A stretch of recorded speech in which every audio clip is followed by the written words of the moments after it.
All right, all right. Welcome to the channel. Hey, today we're going to be talking about the Nuremberg trial, and I'm not going to answer this question, but does it have anything to do with today? You need to answer that. Check it out.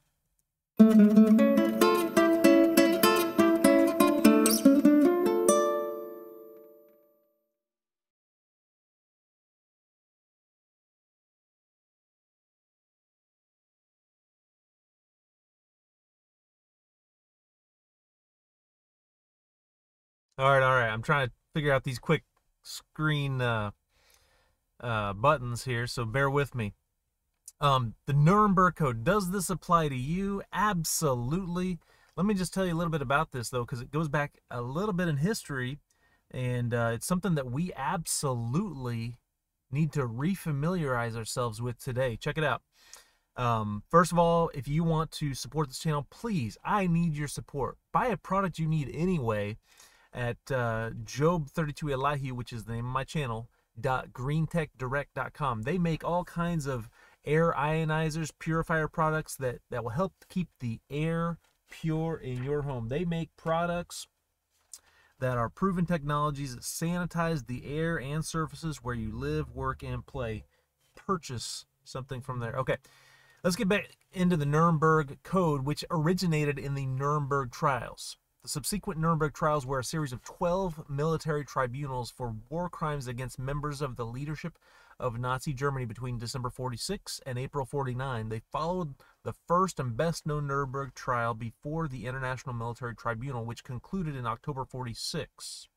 In contrast, the subsequent trials were conducted before U.S. military courts rather than an international court.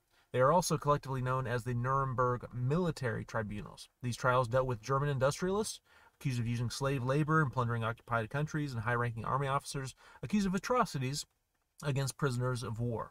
The subsequent trials were held in the same location at the Palace of Justice in Nuremberg. Now, the first of these 12 trials was called the Doctors' Trials. And I want to talk about their indictment. You know, doctors were not immune from being charged as a result of what they did in Nazi Germany. And does this apply today? As for you to decide. The accused faced 4 charges, including number 1, conspiracy to commit war crimes and crimes against humanity, as described in counts 2 and 3. Count 2 is war crimes, performing medical experiments without the subject's consent on prisoners of war and civilians of occupied countries, in the course of which experiments the defendants committed murders, brutalities, cruelties, tortures, atrocities, and other inhumane acts. Also, planning and performing the mass murder of prisoners of war, civilians of occupied countries, stigmatized as aged, insane, incurably ill, deformed, and so on by gas, lethal injections, and diverse other means in nursing homes, hospitals, and asylums during the euthanasia program, and participating in the mass murder of concentration camp inmates. It wasn't just that they were killing Jews. They were killing all kinds of people, whether you were aged, insane, incurably ill, across the board. Not only that, but if you didn't comply with their political agenda. All right, number 3, crimes against humanity. Committing crimes described under count 2, also on German nationals. And count number 4, membership in a criminal organization, the SS. Okay. And the tribunal largely dropped count number 1, stating that the charge was beyond its jurisdiction. Being that it was U.S. military court, that kind of makes sense, that it wouldn't be referred to the international court. Onward. Here's a map.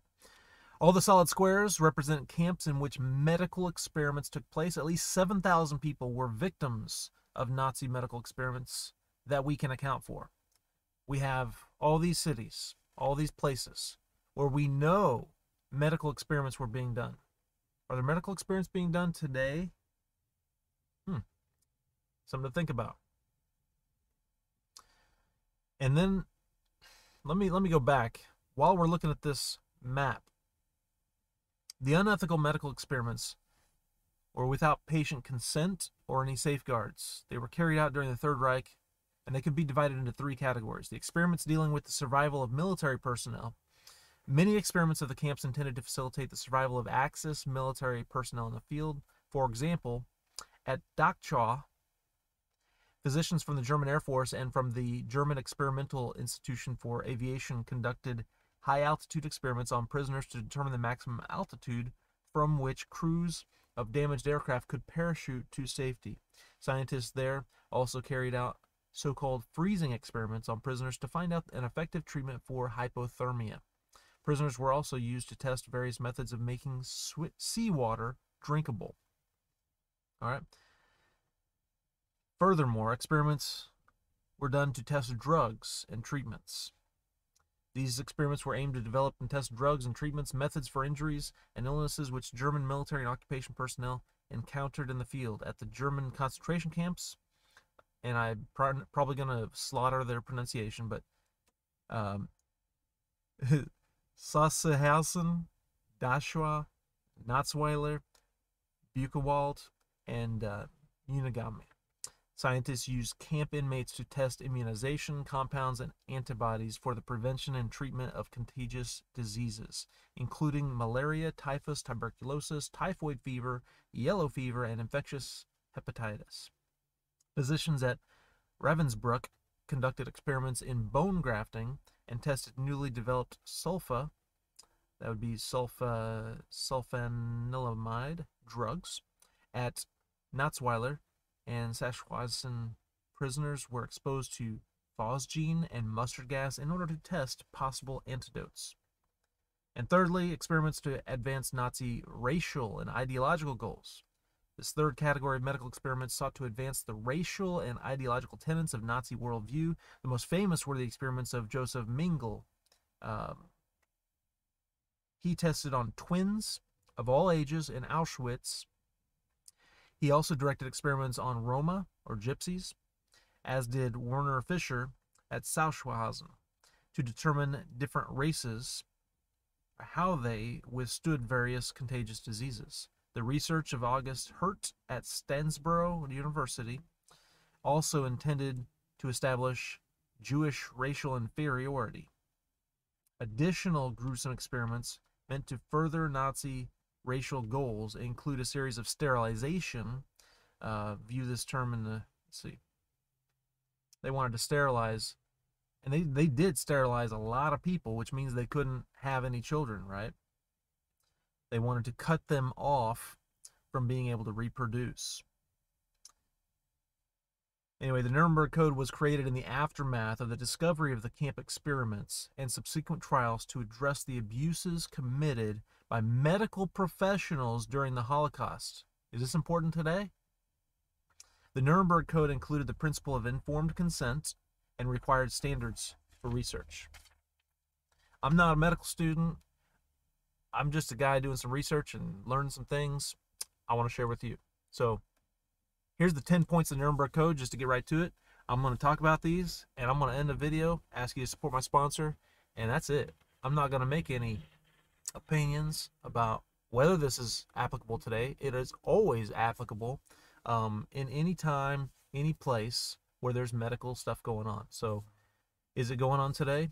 Yeah, we need to look at this and analyze for ourselves. So here's the first point. The voluntary consent of the human subject is absolutely essential. And this is the biggest one. All the other points are really short, but let's go ahead and read it for you. It says, this means that the person involved should have legal capacity to give consent, should be so situated as to be able to exercise free power of choice without the intervention of any element of force, fraud, deceit, duress, overreaching, or other ulterior form of constraint or coercion, and should have sufficient knowledge and comprehension of the elements of the subject matter involved as to enable him to make an understanding and enlightened decision.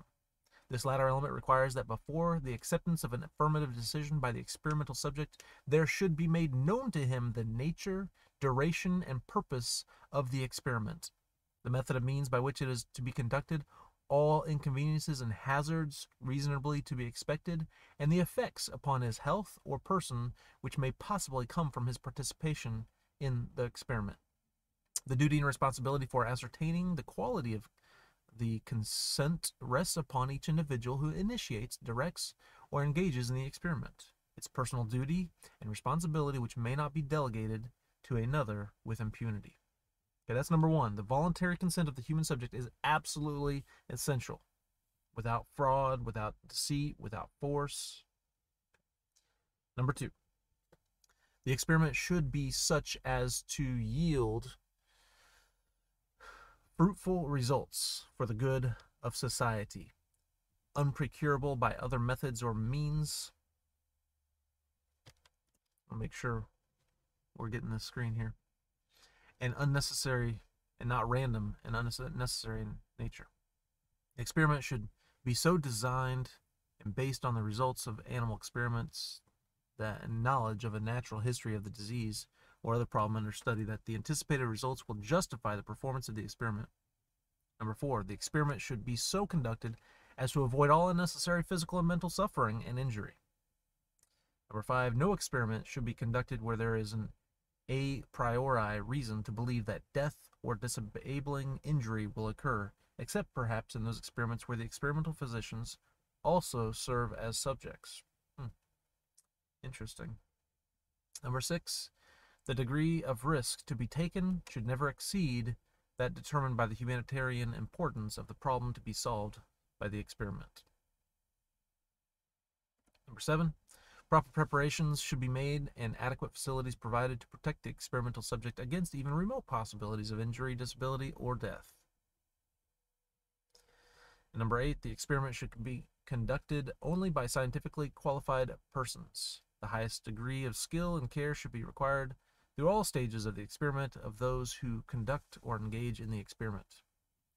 Number nine, during the course of the experiment, the human subject should be at liberty to bring the experiment to an end if he has reached the physical or mental state where continuation of the experiment seems to him to be impossible.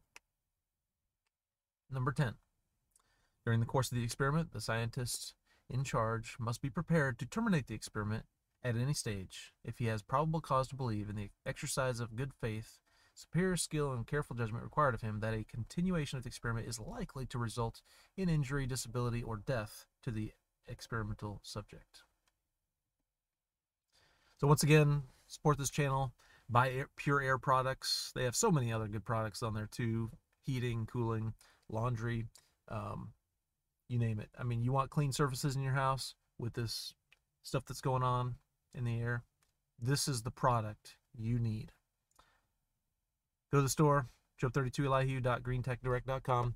Make a purchase. Support this channel. Share this message. God bless.